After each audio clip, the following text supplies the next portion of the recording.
Viral padepokan Gus Samsudin ditutup warga. Pria ini minta NU turun tangan selidiki silsilah nama Gus. Dengan mempertimbangkan segala hal, salah satunya adalah kenyamanan, ketertiban, kemudian marwah desa kita, dan berdasarkan semuanya mempertimbangkan, mari kita tabayun padepokan Pak Lurah multi warga dalam desa ini untuk padepokan kita nyatakan ditutup. Kemarin itu situasi masyarakat sangat membaik, kondusif, dan alhamdulillah tenang keadaan semuanya. Yang jelas nanti mediasi kami berharap akan memberikan sebuah hal yang paling baik, hal yang terbaik untuk kita bersama, dan hari ini akan difasilitasi oleh Polres maupun Dandim untuk proses mediasi. Nah, terus puncaknya ketika ada kunjungan dari kreator YouTube pada waktu itu terjadilah sebuah perdebatan antara dari lawyernya atau pengacaranya dari padepokan dengan kreator YouTube tersebut. Berikut ketika saya mengambil peran menanyakan KTP dan sebagainya, karena saya melihat dengan saya menanyakan KTP, saya melihat potensi yang ada di situ karena sama-sama menggunakan oknum ormas keagamaan. Sekarang ini sedang terjadi sebuah opini di media sosial bahwa padepokan itu melakukan penipuan, padahal itu sama sekali tidak bisa dibuktikan dan itu adalah sebuah kebohongan atau fitnah menurut kami. Aksi demo ratusan warga desa Rejo Winangun, Kecamatan Kademangan, Kabupaten Blitar pada Minggu 31 Juli 2022 atas tuntutan penutupan padepokan Gus Samsudin karena dirasa meresahkan dan diduga menipu banyak orang belakangan viral di media sosial. Perseteruan antara pesulap merah dan Gus Samsudin juga menjadi salah satu imbas dari protes warga setempat. Viralnya aksi demo tersebut membuat beberapa netizen menyuarakan pendapat terkait hal tersebut. Salah satu video yang diunggah pada akun TikTok @nafstudio berhasil menyita perhatian publik. Dia yang berada dalam video viral tersebut mengatakan jika kejahatan tidak akan bisa disimpan terlalu lama. Dalam video itu, ia juga meminta Nahdlatul Ulama atau NU harus ikut turun tangan terkait izin praktek dari padepokan Gus Samsudin dan juga tentang penamaan Gus tersebut. Ia juga menyinggung NU yang turun tangan soal kasus Gus Idris dan beranggapan NU juga harus turun tangan untuk kasus Gus Samsudin yang belakangan menyita perhatian publik. Video yang telah disukai lebih dari 12.000 kali tersebut sontak mendapat beragam komentar dari netizen. Namun tidak sedikit pula netizen yang memberikan komentar kocak terkait penamaan Gus tersebut. Alasan Muhajidin cabut izin pengumpulan sumbangan ACT kalau baru buka pintu diingatkan. Kalau bawa hasil curian harus dikejar dong. Menteri Koordinator Bidang Pembangunan Manusia dan Kebudayaan Muhadjir Effendi menjelaskan alasan mengapa ia selaku Menteri Sosial AD interim langsung mencabut izin Yayasan Aksi Cepat Tanggap untuk mengumpulkan dana dari masyarakat. Pencabutan izin ACT dinyatakan dalam Keputusan Menteri Sosial Republik Indonesia Nomor 133/HUK/2022 tanggal 5 Juli 2022 tentang pencabutan izin penyelenggaraan pengumpulan sumbangan kepada Yayasan Aksi Cepat Tanggap di Jakarta Selatan yang ditandatangani oleh Menteri Sosial AD interim Muhajir Effendi pada 5 Juli 2022. Namun menurut Muhajir, pemerintah bukan membubarkan ACT namun mencabut izin pengumpulan dana. Diketahui 4 orang pengurus ACT telah ditetapkan sebagai tersangka karena diduga melakukan pidana atau penggelapan dalam jabatan atau tindak pidana informasi dan transaksi elektronik dan tindak pidana informasi atau tindak pidana yayasan atau tindak pidana pencucian uang. ACT menurut Muhajir juga memotong sumbangan untuk bencana alam padahal seharusnya untuk kejadian bencana alam tidak boleh dipotong sama sekali. Baru kemudian ditemukan indikasi pidana sehingga ditangani oleh Bareskrim Polri.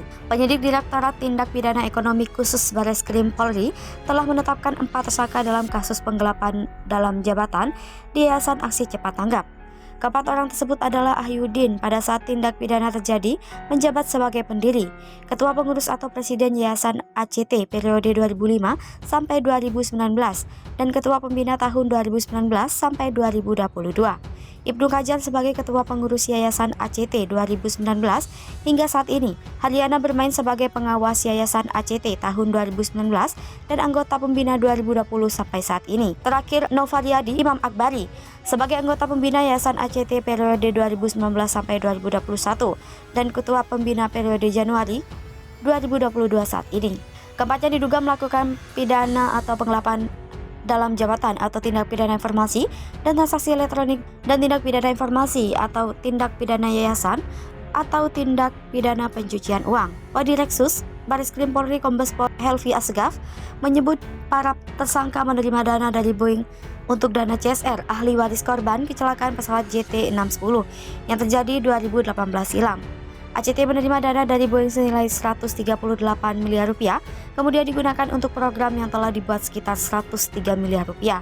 Sisanya 34 miliar rupiah digunakan untuk tidak sesuai peruntukannya. Pengurus ACT Ahyudin, Ibnu Kajar, Heriana Hermain, dan Nofriandi Imam menggunakan dana sisa dari Boeing untuk keperluan yang tidak sesuai dengan peruntukannya, yaitu pengadaan armada truk kurang lebih 2 miliar rupiah untuk program Bigfoot Bus 2,8 miliar rupiah, kemudian pembangunan pesantren peradaban Tasikmalaya 8,7 miliar rupiah. Kemudian untuk Koperasi Syariah 212 kurang lebih 10 miliar rupiah, untuk dana talangan CV Cun 3 miliar rupiah, dana talangan PT MBGS 7,8 miliar, sehingga totalnya 34,6 miliar. Selain itu juga, Ayudin dan rekannya melakukan pemotongan dana donasi dana masyarakat yang dikelola ACT sebesar 20-23%. Adapun besaran gaji yang diterima pengurus ACT untuk Ayudin sebesar 400 juta rupiah, Ibnu Kajar 150 juta rupiah, Hariana Hirmain 50 juta, dan Nofriadi 100 juta rupiah.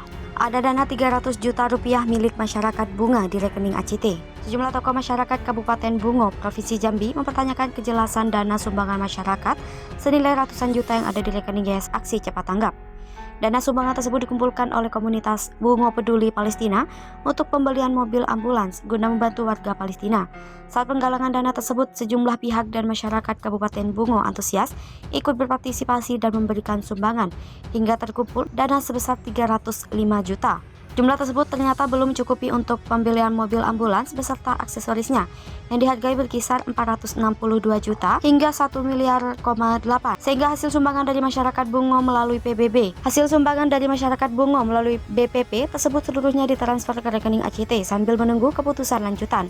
Hal itu disampaikan langsung oleh Ketua BPP Hasan Ibrahim melalui akun Facebooknya beberapa waktu lalu. Ia menjelaskan pengurus BPP akan segera melakukan rapat bersama untuk mewujudkan pembelian ambulans. Dalam tulisannya, Hasan Ibrahim juga menyebutkan akan melakukan kolaborasi dengan daerah lain untuk mencukupi kekurangan dana tersebut. Saat dikonfirmasi, Hasan Ibrahim membenarkan dana tersebut sudah masuk ke rekening ACT.